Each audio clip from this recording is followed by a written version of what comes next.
Hello everyone, তোমাদের আরেকটা রেসিপিতে স্বাগত জানাচ্ছি। বাবা নিয়ে এসেছিল আজ ছোটো ছোটো বাটা মাছ। তো দেখো সেইটা আমি কিভাবে রান্না করি। মাছ যেহেতু ছোটো, আমি বেগুন দিয়ে মাছটা রান্না করবো বলে ঠিক এইভাবে আলু, বেগুন, টমেটো কেটে নিয়েছি।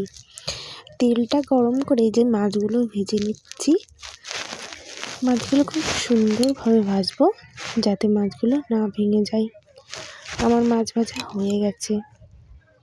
তো দেখো এবার আমি বেগুনগুলো নুন হলুদও মাখিয়ে নিয়েছি। মাছ ভাজাগুলো আমার হয়ে গেছে। এর ফাঁকে আমি একটা হালকা মশলা করে নিয়েছি, একটু কাঁচা পাকা লঙ্কা আর একটু আদা। তো এবার মাছ ভাজার তেলে আমি বেগুনগুলো ভেজে নেব। খুব বেশি ভাজার প্রয়োজন নেই, যেহেতু বেগুনটা একদমই কচি। আমি অল্প ভাজবো, তাহলে বেগুনটা মিষ্টি মিষ্টি লাগবে ঝোলে দেওয়ার পরে।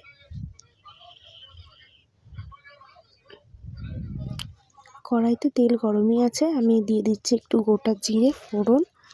এবার যেহেতু আমাদের বাড়িতে আলু কেউ খায় না, সেই জন্য দিয়ে দিচ্ছি একটু আলু। একটা আলু দিয়ে করছি, নতুন আলু দিয়ে এই তরকারিটা করলে আরও অনেক বেশি স্বাদ হবে। আলু ভাজার হয়ে গেলে এখানে দিয়ে দিচ্ছি টমেটো দিয়ে আর একটু ভাজবো, যতক্ষণ না টমেটোটা নরম হচ্ছে। টমেটোটা এই পর্যায়ে নরম হয়ে এসেছে। এবার আমি এর ভিতর দিয়ে দেবো লবণ। দেখো বেগুনগুলো ঠিক এইভাবে ভেজেছি। নুন দিয়ে দিচ্ছি,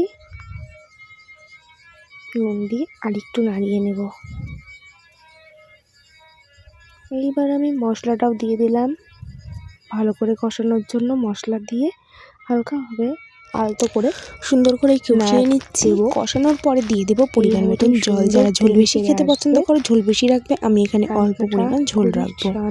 ঝোলটা যখন জাল ফুটে আসবে তখনই দিয়ে দেবো ভেজে রাখা বেগুনগুলো। যেহেতু আমি বেগুনগুলো অল্প ভেজেছি, এখন দিয়ে দিলে ফুটে উঠলে খুব সুন্দর লাগবে খেতে, মিষ্টি মিষ্টি। তরকারিটা ফুটে উঠছে। তরকারিটা ফুটে যাওয়ার পরে ভেজে রাখা মাছগুলো ঠিক এই পর্যায়ে দিয়ে দেব। তাহলে মাছগুলো ঝোলের সাথে ফুটলে খুব সুন্দর টেস্ট হবে। মাছগুলো দিয়ে দিলাম। মাছের সাথে ঝোল একটু ফুটে উঠলেই ভাজা জিরের গুঁড়ো দিয়ে নামিয়ে নেব। তরকারিটা দেখে যত সুন্দর মনে হচ্ছে, তার থেকে দ্বিগুণ কিন্তু টেস্ট হয়েছিল। আর ভাজা জিরের গুঁড়োটা দেওয়ার সময় সুন্দর একটি